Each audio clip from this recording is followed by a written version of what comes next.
Les soldes. Ne sont-ils pas ce que préfèrent les consommateurs? L'histoire de ce mot masculin, oui, masculin, va nous entraîner dans le Paris du 19e siècle. Mais attendez, est-ce qu'on dit solde ou vente?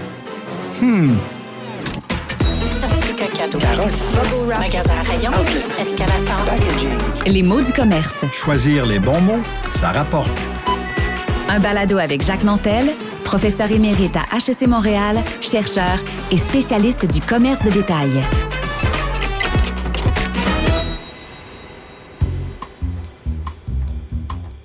La tradition des soldes est apparue au 19e siècle en France.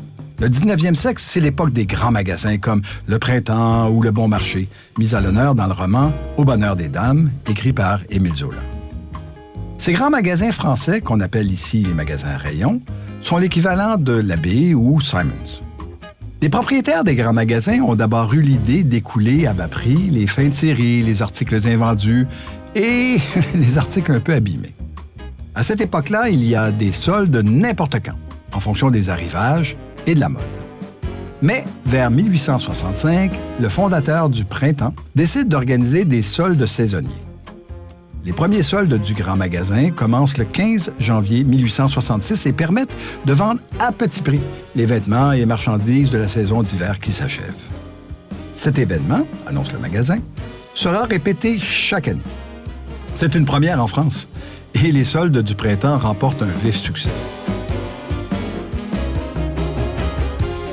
Toutefois, à partir du début du 20e siècle, en France, ce sont les gouvernements locaux qui fixent les dates et la durée des soldes. Dans une même région, tout le monde doit organiser les soldes en même temps. Les commerçants ont quand même le droit d'organiser leurs propres soldes, en 1 ou 2 événements. Ils disposent de 2 semaines uniquement pour ce faire, et c'est tout. Chez nous, bien entendu, les choses sont bien différentes. On peut organiser des soldes pour liquider les stocks quand on le souhaite. Ça permet d'adapter les périodes de soldes aux réalités du marché. Certaines dates de soldes sont quand même incontournables. Je pense par exemple au Boxing Day, ou solde de lendemain de Noël. Il y a aussi le Vendredi fou, ou Black Friday. D'ailleurs, on a un épisode du balado consacré uniquement au Vendredi fou. Que les soldes soient à date fixe ou non, il est d'usage d'en organiser à la fin de l'hiver et de l'été. Manière, dans un Canadian Tire, de vendre les derniers sapins en plastique et bonhommes de neige gonflables pour faire de la place au barbecue et au mobilier de jardin. Et inversement, à la fin de l'année, bye-bye les crèmes solaires, bonjour les chaufferettes. Les soldes, c'est un éternel recommencement. Solde est un nom masculin. On peut l'employer au singulier ou au pluriel. L'Office québécois de la langue française propose des termes équivalents à solde, tels vente au rabais, promotion ou liquidation. Mais attention au terme « vente », employé tout seul. En français, vente signifie la cession d'un bien ou d'un article au prix convenu. Si on utilise « vente » pour désigner une période de solde, alors on commet un anglicisme calqué sur le mot « sale ». Ainsi, « clearance sale » se traduit par « liquidation » ou « liquidation des marchandises ». Et « sales » au pluriel se traduit généralement par « solde ».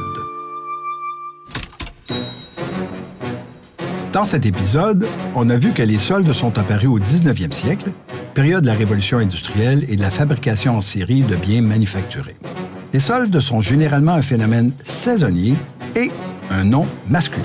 Et attention, vente est un anglicisme s'il est utilisé au sens de solde.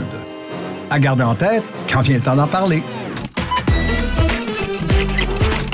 Les mots du commerce est une création Coyote Audio. Réalisé avec la contribution financière de l'Office québécois de la langue française. Recherche et rédaction, Marie-Claude Ducas et Lucie Laumonier. Prise de son, Underground. Réalisation, Stéphanie Miniaka. Idée originale, Jacques Labelle et Robert Nadeau. Pour entendre d'autres épisodes de la série Les mots du commerce, rendez-vous sur votre application balado préférée.